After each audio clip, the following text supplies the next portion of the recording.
Hola, ¿qué tal? Qué gusto que nos acompañen este día. Hemos estado hablando del divorcio, la separación y ahora qué hacer cuando la separación o el divorcio es inevitable. En 1 Corintios capítulo 7 de los versículos 10 y 16, pero el incrédulo se separa, sepárese. No está el hermano o la hermana sujeto a servidumbre en semejante caso, sino que a paz nos llamó Dios. 1 Corintios 7:15. Un entendimiento claro de lo que la Escritura nos aconseja cuando el divorcio es inevitable. Oremos. Padre, oramos en el nombre de Jesús hoy en esta noche. Habla a nuestro corazón. Dinos, enséñanos. Te pedimos que sigas mostrándote en nuestras vidas. Gracias por este tiempo. En el nombre de Jesús oramos. Amén. Cuando la separación y el divorcio son inevitables, bíblicamente hablando, muchas parejas responden a esta circunstancia de manera pecaminosa, dejando la oportunidad de poder crecer espiritualmente. Cuando la pareja llega al divorcio, por lo general, experimenta un tiempo de crisis que sucumbe y lastima a cada uno de los miembros del matrimonio, a los cónyuges. Ya no esperaremos que el matrimonio terminara de esa manera. Llega el divorcio y también nos hace recordar que no tenemos el control de las cosas, que somos finitos, que solo podemos controlar lo que hay en nuestro corazón, mas no el de nuestro esposo o nuestra esposa. Y que a veces el corazón de nosotros puede ser complicado controlarlo, ¿no? En esta lección daremos las pautas bíblicas únicamente para aquellos matrimonios que se separan o divorcian en casos excepcionales, no bajo otras circunstancias, dejando claro que esta lección no está justificando el divorcio, ni estamos a favor de él. Con toda claridad lo que el Señor nos pide es la unidad permanente del matrimonio, como dice Mateo 19:6. Si una persona se divorcia por algún motivo, Dios lo permite, pero es claro que no es su voluntad revelada. Siempre seremos responsables por nuestras decisiones delante de Dios vivo y enfrentaremos las consecuencias que éstas precisamente conllevan. El divorcio o separación en sus casos excepcionales. La vez pasada, cuando hablamos de estos casos excepcionales, es donde se podría dar la posibilidad del divorcio. Solo se puede agotar esto ante todas las instancias bíblicas. De ninguna manera debemos aconsejar el divorcio como una opción permitida que se justifique como algún motivo, como lo hacen las parejas de hoy que denigran y rebajan el matrimonio al compararlo con un simple contrato humano y que se disuelve cuando no hay amor de por medio. El matrimonio es un pacto, dice Proverbios 2:17, Malaquías 2:14 y Efesios 5:25. Sí, a veces se habla de esta forma, ¿no? Hoy en día a lo mejor es muy común decir, mira, cásate, si no te sientes bien, te divorcias.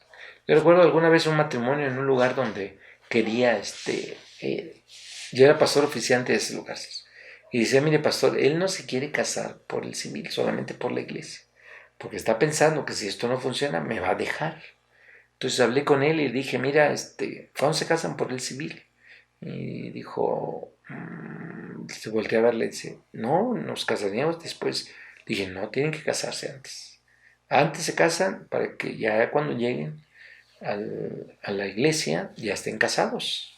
Porque nosotros no casamos, casa el Estado, ¿no? Nosotros hacemos un culto de acción de gracias. Entonces yo le dije a él y él dijo, sí, pastor, sí, me voy a casar. Y finalmente se casó. Porque estaba mirando como que si esto no funcionaba, pues ya cada quien buscaba su lugar. No hay duda que el matrimonio es un pacto y no deberíamos tomarlo a la ligera porque pecaríamos gravemente contra el Señor al mal modelar el amor sacrificial de Cristo que tiene hacia su esposa, a la iglesia. Dios nos libre de disolver el matrimonio por cualquier motivo o capricho, adaptando a estas premisas del mundo y no de Cristo, como lo analiza Tomás. Dice, sé que hay excepciones. Pablo permite el divorcio cuando el otro cónyuge no es cristiano. Un Jesús que considera la infidelidad conyugal como posibles bases para el divorcio. Es cierto que se supone que hay excepciones, al menos en cuanto a la separación. Si la vida del hijo de alguien está en peligro mientras continúa viviendo con una madre o padre en particular, pero la mayoría de los casos de divorcio entre los cristianos no implica tales situaciones. Es mucho más probable que involucre a dos cristianos que se han distorsionado sus prioridades en la vida. Esto es lo que menciona Thomas en su comentario. Otro importante escritor contemporáneo nos aconseja sobre tomar deducciones precipitadas que nos lleva al divorcio, diciendo esto: según esta analogía que desarrolla en la escritura, solo la infidelidad sexual fundamental rompe el pacto. Ni aun esto conduce necesariamente o automáticamente al divorcio. En cambio, puede ser una ocasión para la reconciliación y el perdón. Fíjese, aunque se pueda dar el divorcio por el adulterio o por una infidelidad sexual, dice, esta puede ser una canción para reconciliarse, para obtener el perdón. En un ejercicio primero, vamos a ver lo que dice la Confesión de Westminster respecto al divorcio. Y dice así: aunque la corrupción del hombre sea tal que le haga estudiar argumentos para separar indebidamente a lo que Dios había unido en matrimonio, sin embargo, nada sino el adulterio o la deserción obstinada no puede ser remediada ni por la Iglesia ni por los magistrados civiles. Es causa suficiente para disolver los lazos del matrimonio. Y en este caso debe observarse un procedimiento público y ordenado. Las personas involucradas no deben de ser dejadas en su caso a su propia voluntad y discreción. Mateo 19, 8 y 9, 1 Corintios 7, 15, Mateo 19, 6 y Deuteronomio 24, del 1 al 4. ¿Por qué razones los divorcios han aumentado en nuestro tiempo? ¿A qué se debe? ¿Qué está pasando? ¿Qué entiendes con la frase: el noviazgo como se concibe hoy en día es un taller que se prepara para el futuro divorcio? Oiga esto.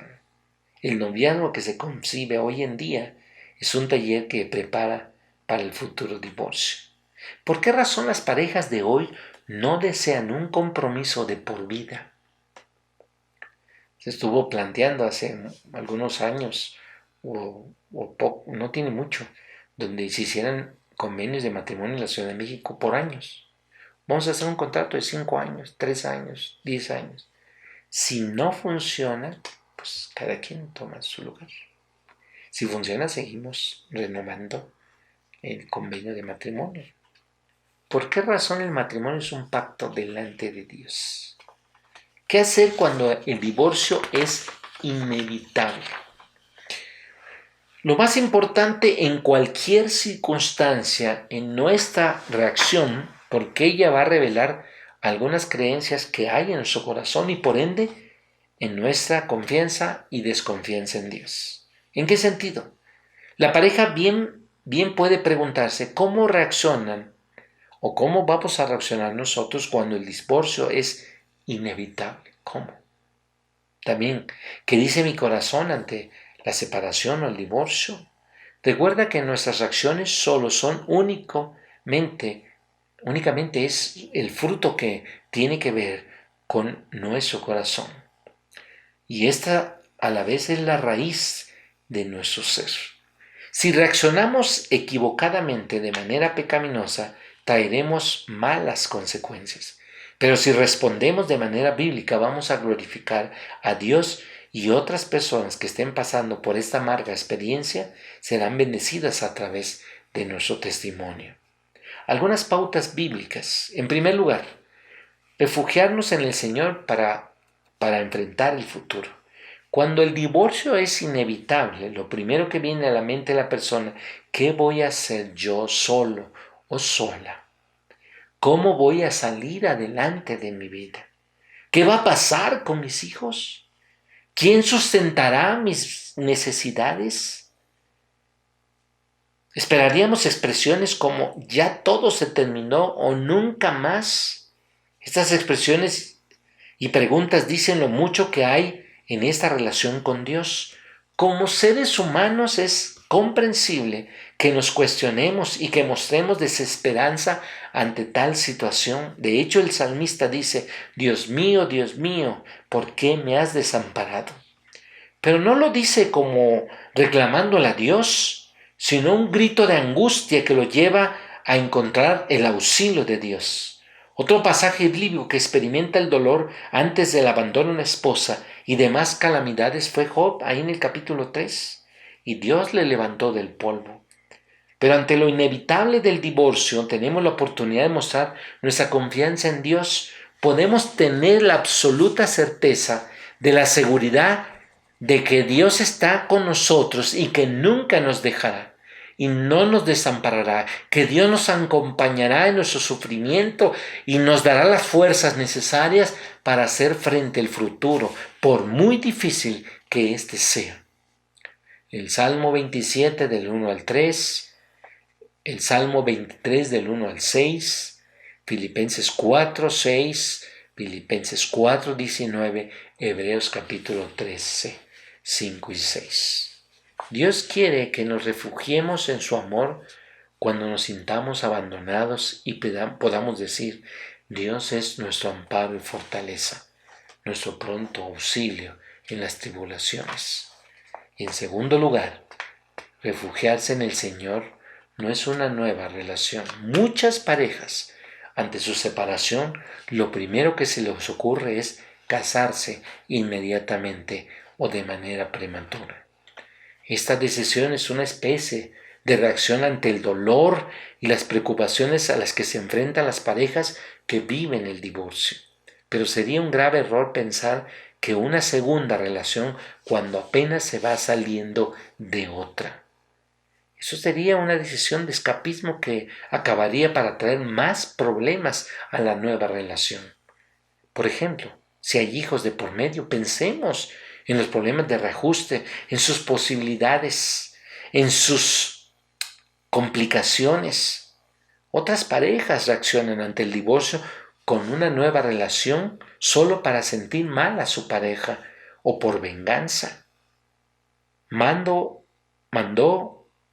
y nos enseña el Señor de no pagar mal por mal, sino ha de vencer con el bien. Romanos 12, 17.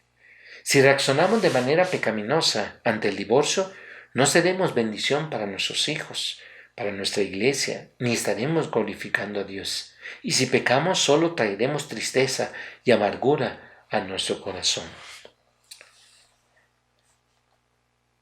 El caso de un matrimonio que experimentó el divorcio es traído del libro Cómo vivir con tu cónyuge cuando actúa mal. Y vamos a comentar esto, pero esto lo comentaré el día de mañana. Y a lo mejor el día de mañana va a ser muy cortito por este ejercicio que vamos a hacer. Oremos. Padre, oramos en el nombre de Jesús hoy en esta noche. Habla a nuestro corazón. Enséñanos, dinos de lo que tenemos que aprender. Siempre háblanos, siempre dinos, Señor. Jesucristo oramos. Amén.